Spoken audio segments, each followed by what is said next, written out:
Arsenal have a problem, and it's not a new one, but recently it's become impossible to ignore. Over the last few games, especially against Manchester City, Bournemouth and Southampton, something has massively stood out.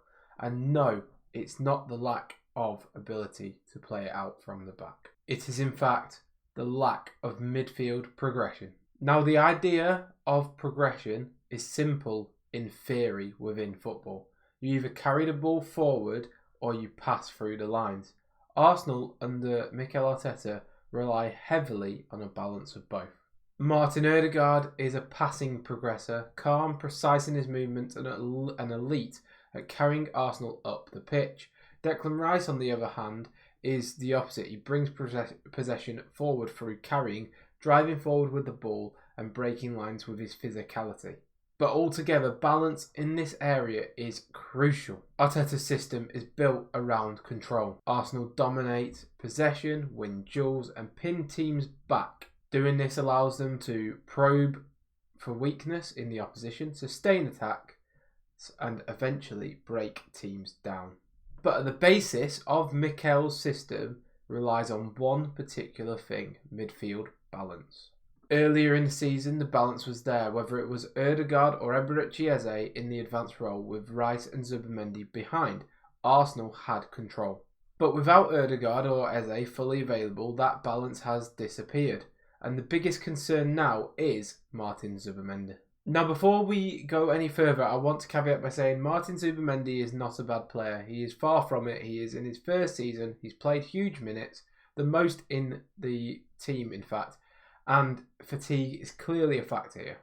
But at the same time, he has to do more. Since Arsenal's 1-0 victory over Everton, they have lacked control in games. And when Arsenal lose control, the entire system breaks down. So why does this happen? Ultimately, this team is not built for chaos. They're built for structure. So when we allow opponents like Man City, Southampton or Bournemouth to press high, Arsenal haven't been able to play through that press or go in behind. They just don't have the technical ability in the attacking phase. And that brings us to the midfield. Let's take the Man City game, for example. Zubimendi has 41 touches, only 6 passes into the final third. He completed 25% of his long balls. Defensively, he had 0 ground duels won and was dribbled past twice. That simply isn't presence in the midfield. It simply isn't control. Zubimendi's role, similar to what Thomas Partey did previously, is to keep the tempo high, keep the play ticking over, recycling the possession quickly and feed the wide players. Keep Arsenal going.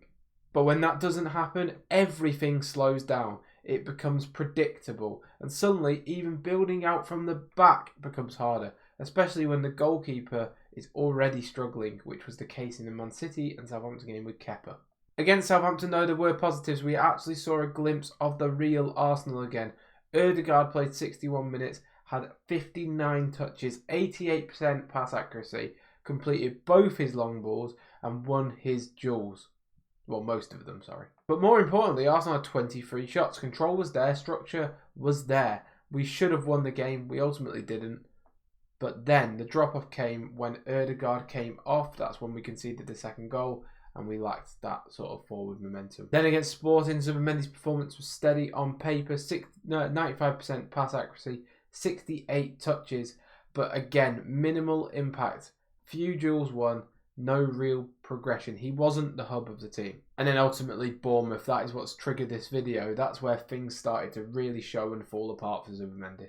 76% pass accuracy, just 54 touches in 76 minutes. Only 1 successful long ball completed out of 5. Zubimendi also won less than half of his duels against Bournemouth and was dribbled past in Bournemouth's vital winning goal. To be fair to him and be transparent, the whole team is currently struggling. But that is kind of the point. The system depends on the midfield role functioning properly. That's all the system basically is. So what does this mean? It is simple. Arsenal simply need more from Martin Zubimendi. And if he cannot provide right now, then Arteta simply must rotate. With Eberechi Eze returning and Odegaard close to full fitness, there are options again.